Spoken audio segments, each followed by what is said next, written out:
গবেষণায় শনাক্ত চা শিল্প নতুন রোগ লিপ নেক্রোসিসের সম্মুখীন। আসাম রাজ্যটি দেশের সবচেয়ে বড় চা উৎপাদনকারী রাজ্য, যা নতুন একটি হুমকির সম্মুখীন। আসাম ইউনিভার্সিটি শিলচরের মাইক্রোবায়োলজি বিভাগের অধ্যাপক ডক্টর পীযূষ পাণ্ডের নেতৃত্বে একদল গবেষণা পণ্ডিত 2 বছর ধরে কাজ করে লিপ নেক্রোসিস নামে একটি নতুন ছত্রাকের রোগ শনাক্ত করেছেন।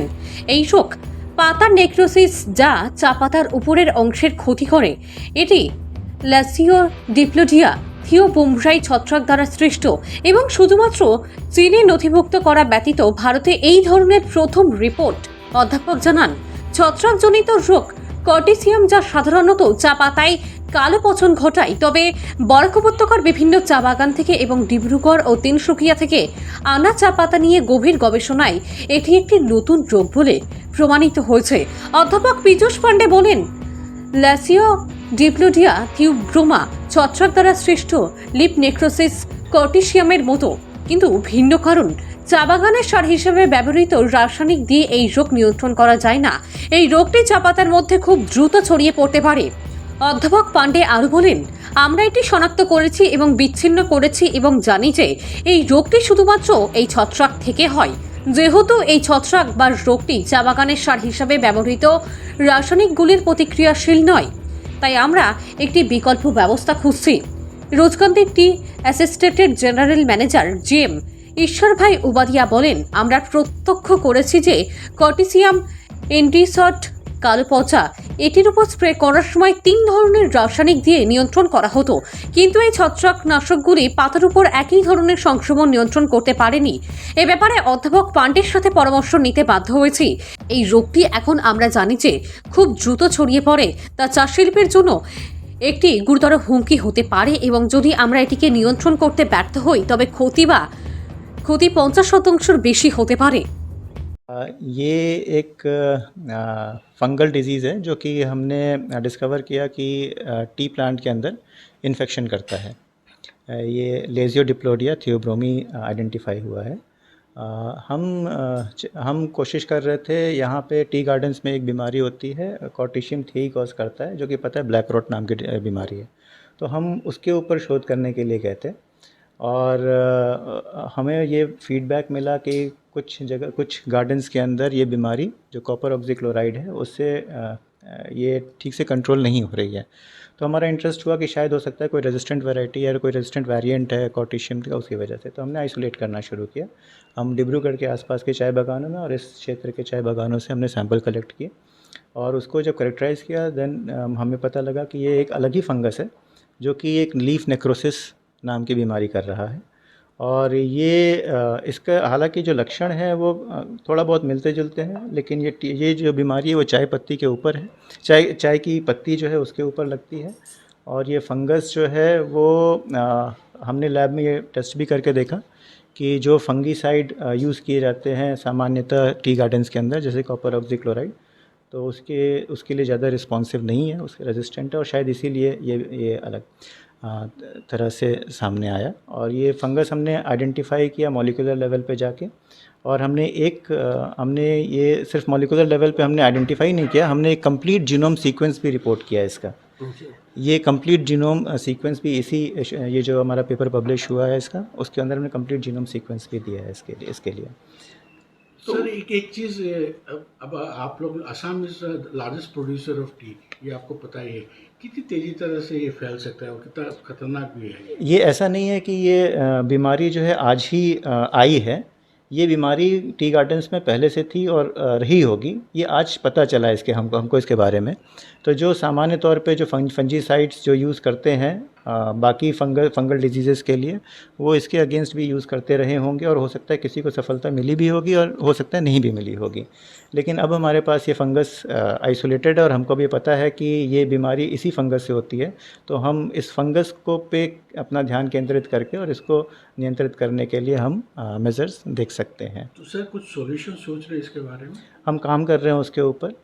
जैसे कि मैंने बताया कि जो केमिकल्स यूज़ किए जाते हैं, यूजुअली कॉपर ऑक्सीक्लोराइड है या फिर हेक्साकोनाजोल्स के डेरिवेटिव्स हैं जो कि यूज़ किए जाते हैं, उसके लिए ये उतना रिस्पॉन्सिव नहीं है जो कि हमें लैब में पता चला है। तो हम अल्टरनेट मेजर्स जो हैं इसके ऊपर अभी ट्राई कर रहे हैं कंट्रोल करने के लिए, और जैसे ही हमको हम सक्सेसफुल होंगे हम उसको रिपोर्ट करेंगे। Thank you. सबसे पहले तो डॉक्टर पीयूष पांडे और उनके जितनी टीम है जो रिसर्च में इन्वॉल्व थे, ये सबको मैं कॉन्ग्रेचुलेशन देता हूँ, बधाई देता हूँ कि इन्होंने हमारे रिक्वेस्ट पर एक पैथोजन के ऊपर में काम किया और वो पैथोजन को आइडेंटिफाई करके उसको इंटरनेशनल जर्नल में प्रिंट करवाया। प्रोफेसर राजीव मोहन पंत का भी मैं धन्यवाद करना चाहता हूँ, क्योंकि वो हमारे मेनली रोज कैंडी के और टी इंडस्ट्री के ऊपर में काफ़ी सब्जेक्ट के ऊपर में प्रोफेसर को और स्कॉलर्स को एनकरेज करते हैं कि टी इंडस्ट्री के बीच में यूनिवर्सिटी है, इसलिए टी इंडस्ट्री के जितने भी प्रॉब्लम है, weather it is social, weather it is scientific, anything और फाइनेंशियल, उसके ऊपर में राजीव मोहन पंत साहब का काफ़ी अटेंशन है, ध्यान है, और वो हर सब्जेक्ट के ऊपर में स्कॉलर्स को एनकरेज करते हैं कि उसके ऊपर में रिसर्च और काम करें, ताकि टी इंडस्ट्री के जो प्रॉब्लम है उसको हम लोग सॉल्व करने में मदद कर सकें। जहाँ तक हम लोग को समझ में आता है ब्लैक रॉट का, वो कॉटिशियम थिया करके एक फंगस है जो टीआरए ने आइडेंटिफाई किया था, और उनका जो कंट्रोल मेजर है वो कॉपर ऑक्सीक्लोराइड और हेक्साकोनाजोल या टेट्राकोनाजोल, ये तीन ही फंगीसाइड थे जिससे हम लोग का ब्लैक रॉट कंट्रोल होता था, कॉटिशियम थिया। लेकिन सिमिलर काइंड का ही एक्शन हो रहा है ग्रीन लीफ के ऊपर में, चाय बागान के ग्रीन लीफ के ऊपर में, और देखा कि वो दोनों जो हमारे पास में फंगीसाइड है, दो में से एक भी फंगीसाइड उसके ऊपर काम नहीं करता है। तो प्रोफेसर पांडे जब रोज कैंडी में आए थे अपने स्कॉलर्स को लेके उनका रिसर्च वर्क के लिए, तो मैंने उनको सैंपल दिया कि ये आप थोड़ा देखिएगा ना, वेदर इट इज़ कॉटिशियम थिया और समथिंग एल्स। तो प्रोफेसर पांडे उनको ले गए, लेने के बाद देखा कि इट इज़ नॉट कॉटिशियम थिया। तो इन्होंने फिर और बागानों से भी सैंपल मंगवाए, क्योंकि उनके स्कॉलर काफ़ी मतलब ऑल ओवर आसाम से आते हैं, तो उन्होंने तिनसुकिया से, डिब्रूगढ़ से भी सैंपल मंगवाए और देखा कि ये जो है वो कॉटिशियम थिया नहीं है, ब्लैक रॉट नहीं है, and they have found out that it is Lasiodiplodia theobromae. तो ये एक नया फंगस है जिनके ऊपर में copper oxychloride and hexaconazole and propiconazole, ये सब तीनों में से एक भी फंगीसाइड काम नहीं करता है। तो इसके ऊपर में अभी रिसर्च चल रहा है, शायद प्रोफेसर पांडे से मेरी बात हुई थी कि अभी वो फंगीसाइड कौन सा काम करेगा उसके ऊपर में, उसके ऊपर रिसर्च कर रहा है। देखिए, whether it is black rot, whether it is ये Lasiodiplodia, it can cause up to 50% crop loss if it is not controlled. It's really a danger. And you see, Cachar में कभी भी देखिए हेलोपेल्टिस भी नहीं था हमारे यहाँ में, ये नया है। लूपर हमारे यहाँ नहीं था, ये नया एक लेसिडिप्लोडिया और एक नया पैथोजन मिल गया है।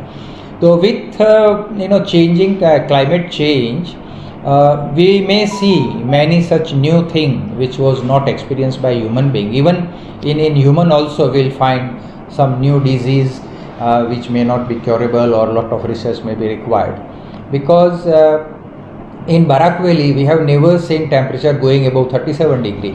This year we have recorded in month of May 42 degree temperature in tea garden, so Silchar it may be 44.